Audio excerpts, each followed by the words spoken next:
नमस्कार दोस्तों, स्वागत है आप सबका। मेरा नाम है डेविड और स्वागत करते हैं आपके अपने यूट्यूब चैनल आयका स्टडी रूम में।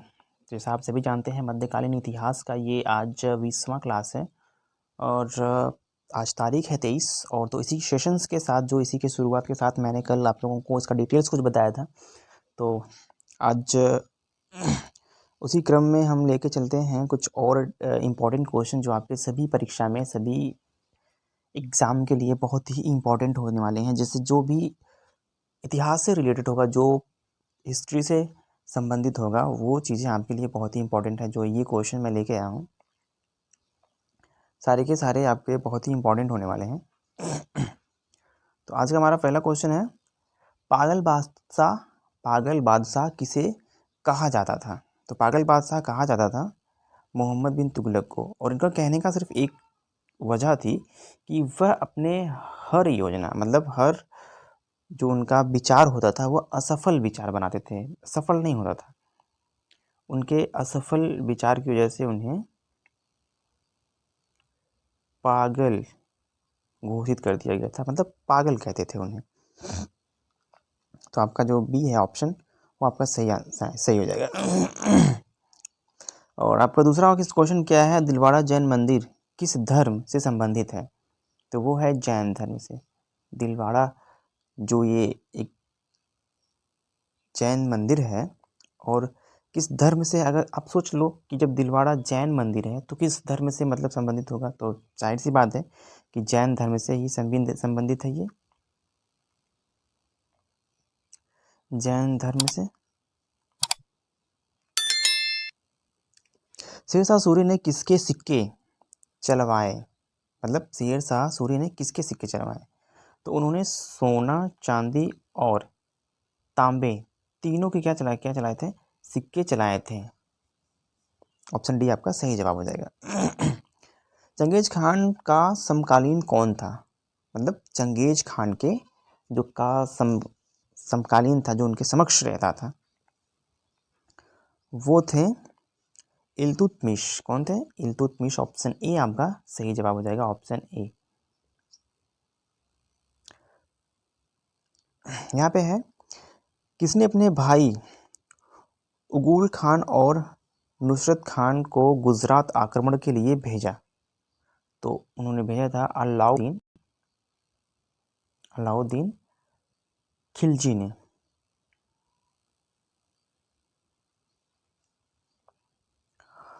औरंगजेब के समय राजपूत विद्रोह कब हुआ? 1679 में। कब हुआ था? 1679 ईस्वी में, 1679 में हुआ था। आगरा की कौन सी इमारत मॉस्को सेंट है? क्या है? मॉस्को सेंट। क्या है? मॉस्को सेंट। मॉस्को सेंट। सेंट। तो कौन सा है आपका ऑप्शन है यहाँ पे? मॉस्को सेंट, और क्या नाम है?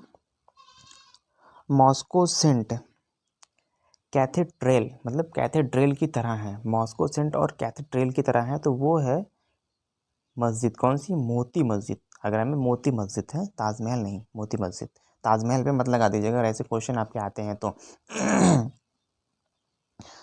निम्नलिखित में से किस राजा के चांदी के सिक्के में मित्र और द्विभाषी, सॉरी दिख नहीं रहा, द्विभाषी किंवदंतियां थी, जिसे थी जो छापत्र प्रकारों से प्रेरित थी, मतलब प्रेरित थी? तो वो थी सातवाहन। कितने थी? सातवाहन। सातवाहन।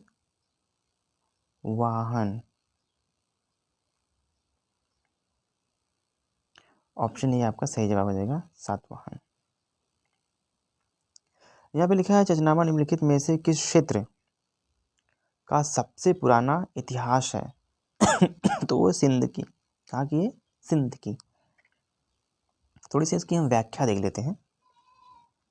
मैंने और भी व्याख्या लगा देता मतलब इस क्वेश्चन में, बट मैंने इसलिए नहीं लगाया कि लोग कहते हैं कि व्याख्या से ज़्यादा आप इम्पोर्टेंट होता है कि क्वेश्चन आंसर ही करा दें, समय बचेगा आपका और बच्चों को ज़्यादा समझ में भी आएगा, जो हमारे स्टूडेंट्स हैं वो उनको समझ में आएगा। तो व्याख्या थोड़ा सा हम देख लेते हैं। अरब आक्रमणों के समय सिंध राजा दाहिर के अधीन था, जिन्होंने अपनी राजधानी ब्राह्मणवाद यानी कि ब्राह्मणावाद से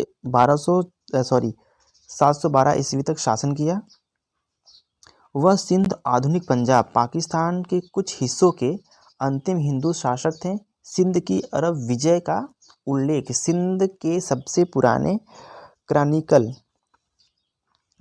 में किया गया है, जिसे चचनामा कहा जाता है। क्या कहा जाता है? जिसे चचनामा कहा जाता है।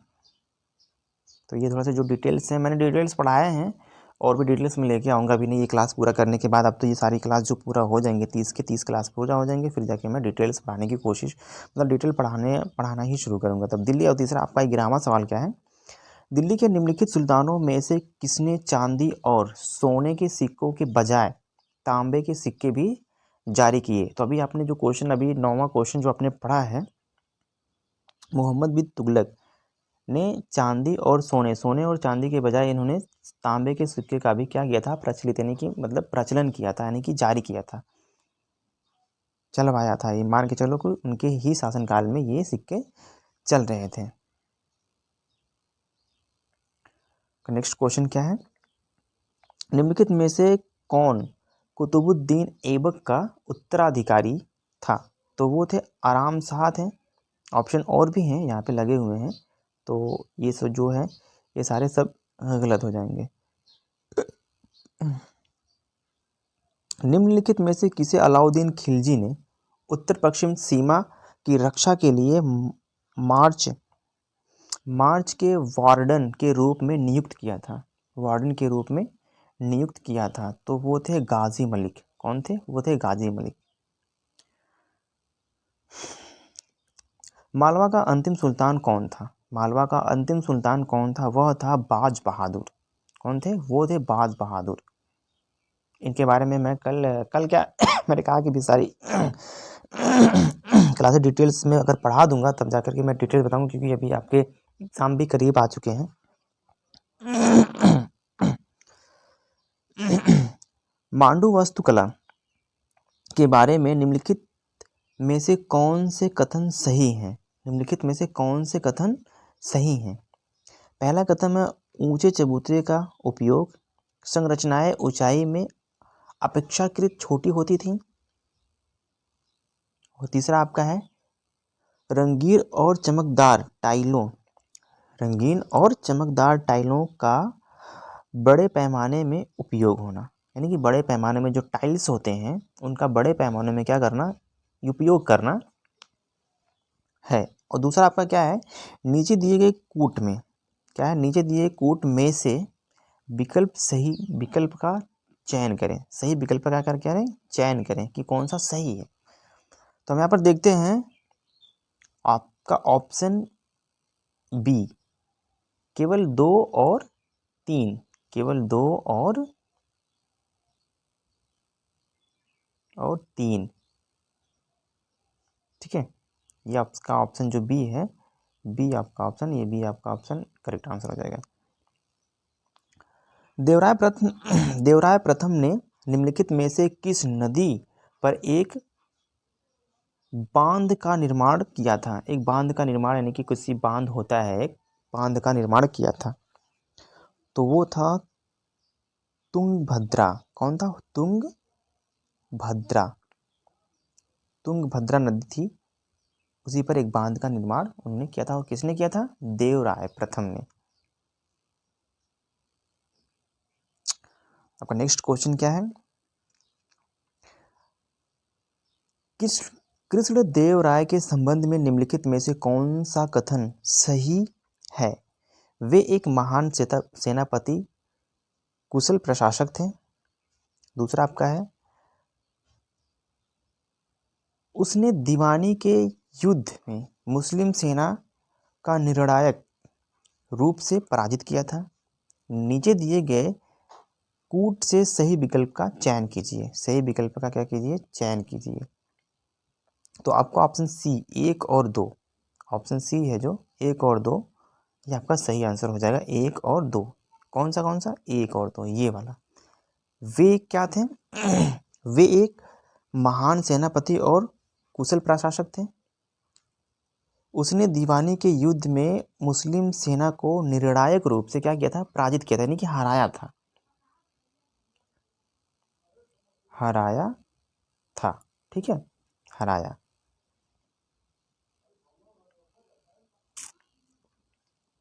आपका अगला क्वेश्चन है, निम्नलिखित में से किसने विजयनगर के निकट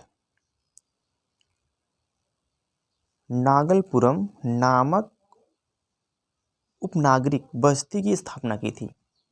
तो किसने किया था? ऑप्शन बी आपका हो जाएगा कृष्ण देव राय। किसने किया था? कृष्ण देव राय ने।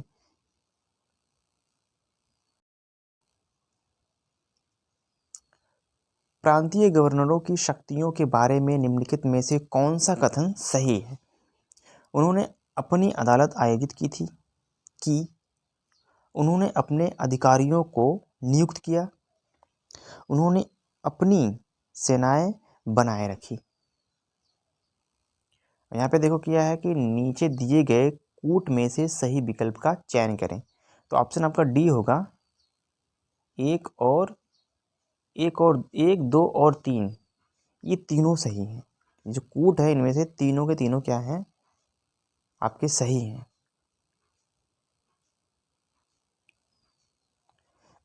एक बार इसको देख लीजिए।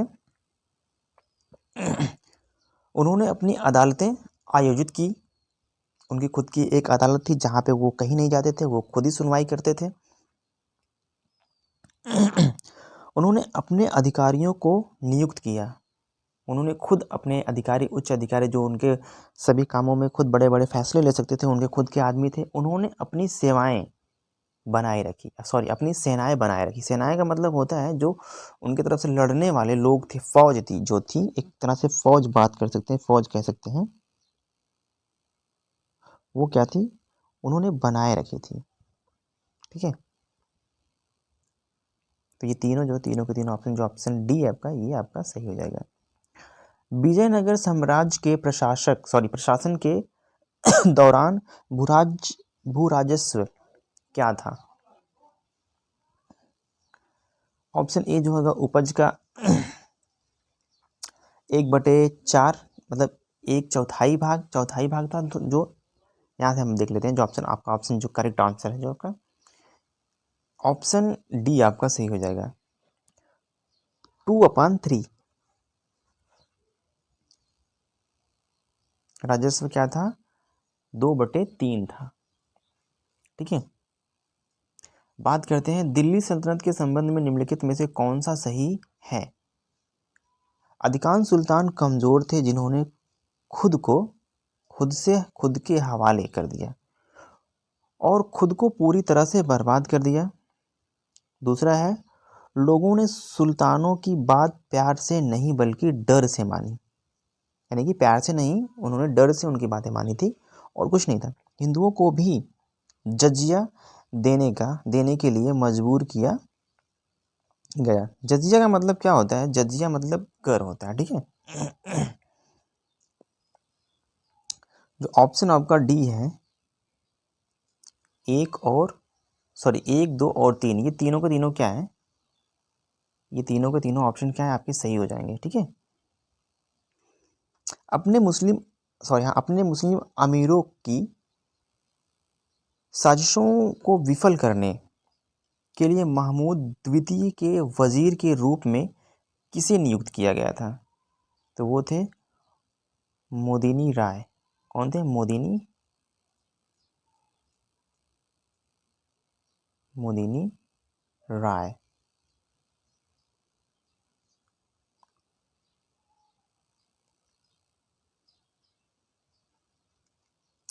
सल्तनत युग के संदर्भ में अमिल करकून और मुत्सारिफ शब्द के लिए किसको किया गया था? राजस्व विभाग के लिपिक के लिए उल्लेखित है। किसके लिए है? राजस्व विभाग के लिपिक के लिए क्या है? मुत्सरिफ क्या है, मुत्सरिफ शब्द किसके लिए था, यही जो आपका ऑप्शन ए है, राजस्व विभाग के लिपिक। अगर हम फिर से एक बार क्वेश्चन को पढ़ते हैं तो यहाँ पे लिखा है सल्तनत युग के संदर्भ में अमील, करकुन और मुत्सरिफ शब्द राजस्व विभाग लिपि के लिए उल्लेखित है। राजस्व विभाग लिपि के लिए क्या है, उल्लेखित है, उल्लेखित है।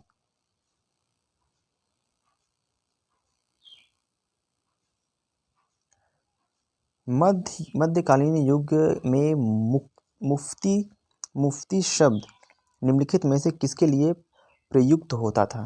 मुफ्ती कानून प्रतिपादक के लिए, प्रतिपादक के लिए, कानून के प्रतिपादक के लिए। यहाँ पे एक क्वेश्चन और होता है, मांडू कला वस्तु के बारे में निम्नलिखित में से कौन से कथन सही हैं। ऊंचे चबूतरे का उपयोग, ये क्वेश्चन तो शायद अभी हुआ है। ये जो है आपका केवल 1 और 3, ऊपर का 1 और नीचे का 3, रंगीन और चमकदार टाइलों का बड़े पैमाने पर उपयोग किया जाता था। विजयनगर साम्राज्य के शासन के दौरान, विजयनगर साम्राज्य के शासन के दौरान प्रांतीय गवर्नर, क्या है, एक सेकंड, प्रांतीय गवर्नर का कार्यकाल क्या था। इसमें से क्या है, 3 वर्ष, 4 वर्ष, 5 वर्ष, इनमें से कुछ निश्चित नहीं है कि क्या कहा जा सकता है। इसमें से 3 वर्ष भी हो सकता था, 4 वर्ष, 5 वर्ष भी हो सकता था, इसमें से क्या है, निश्चित नहीं है। नेक्स्ट क्वेश्चन आपका क्या है, निम्नलिखित में से किस विदेशी यात्री ने विजयनगर साम्राज्य शासन के दौरान अमीरों के सुंदर घरों और उनके घर के नौकर की बड़ी संख्या उल्लेख किया, कि बड़ी संख्या का क्या किया, उल्लेख किया था। किसने किया था, वो थे पेश। सूरदास निम्नलिखित में से किसके शिष्य थे, तो वो तो भैया जानते हैं, वल्लभाचार्य के, वल्लभाचार्य के ही शिष्य थे, वो तो सबको पता है। निम्नलिखित में से किसे इल्तुतमिश द्वारा शेख उल इस्लाम के पद से पुरस्कृत किया गया था, तो वो थे कुतुबुद्दीन बख्तियार। कौन थे, बख्तियार काकी थे। आपका लास्ट क्वेश्चन देखिए आपके सामने है, कृष्ण पंथ के अनुयायियों ने निम्नलिखित में से किसके तहत राधा बल्लवी संप्रदाय की स्थापना की। तो आपके ऑप्शन यहाँ पे है, हरिवंश, किसके वंश की, हरिवंश की क्या की थी, स्थापना की थी। तो आज का आपका यहीं पे समाप्त होता है। कल आज थोड़ा सा लेट हो गया था और मैं अभी ही जस्ट रिकॉर्ड कर रहा हूँ, जो समय हो रहा है इतना, मैं जस्ट रिकॉर्ड कर रहा था, कुछ काम करने में बिजी हो गया था, तो आज जल्दी जल्दी सारे काम मुझे करने होंगे, तो इसके लिए ज़्यादा बात ना कर पाऊँगा। तो दीजिए मुझे इजाज़त, मैं कल फिर मिलूँगा, इसी कुछ ऐसे ही आपके लिए बहुत इंपॉर्टेंट क्वेश्चन लेकर के।